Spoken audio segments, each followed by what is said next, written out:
Welcome to the Deep Dive. Today, we're digging into a book that, well, it really left a mark on American literature, didn't it? Still feels so relevant. We're talking about Harper Lee's To Kill a Mockingbird, published back in 1960. But yeah, it's more than just a novel. It's become this huge cultural reference point. Absolutely. And our goal here for you is pretty straightforward. We want to pull out the really key takeaways from this amazing Southern Gothic coming-of-age story. Yeah, give you a quick but solid grasp of why it's lasted, focusing on those core bits that make it so powerful. Okay, so let's set the scene. We're in Macomb, Alabama. It's fictional, but feels very real, right? And it's slap bang in the middle of the Great Depression. Mm-hmm.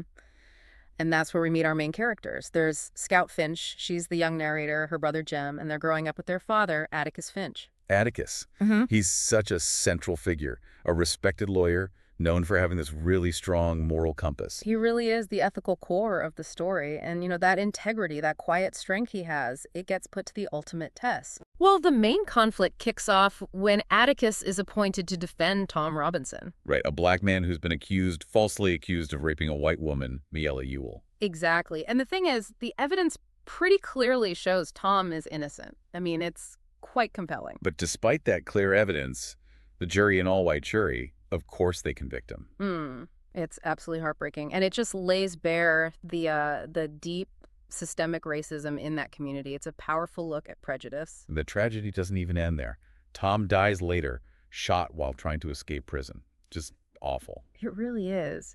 And seeing all this unfold through Scout's innocent, sort of naive eyes, it's a powerful way to show how prejudice just twists everything, including justice itself. Yeah, her perspective is key. But while this very public drama is happening, there's another thread, isn't there? Something a bit more mysterious, closer to home for the kids. The subplot involving their neighbor, Boo Radley. He's this total recluse, the subject of all sorts of wild town gossip and spooky stories the kids tell each other. Right, they're terrified, but also fascinated by him.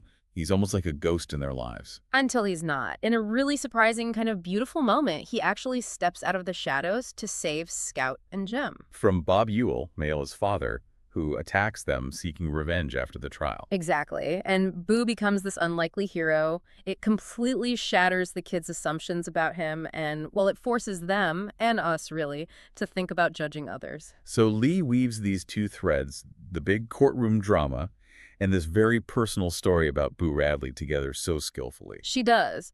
And through them, she explores some incredibly powerful themes that, frankly, still hit home today. You've got the obvious ones like racism and social injustice, starkly shown in Tom's trial. And then there's that contrast you mentioned earlier, childhood innocence bumping up against some very harsh adult realities. Yeah. Watching Scout and Jem figure things out is poignant. It really is. Their journey, from seeing Macomb one way to understanding its darker side, its prejudices, it's a powerful coming-of-age arc. It also highlights the importance of moral courage, which we see in Atticus, right? Yeah. Standing up for what's right, even when it's incredibly difficult or unpopular. Definitely.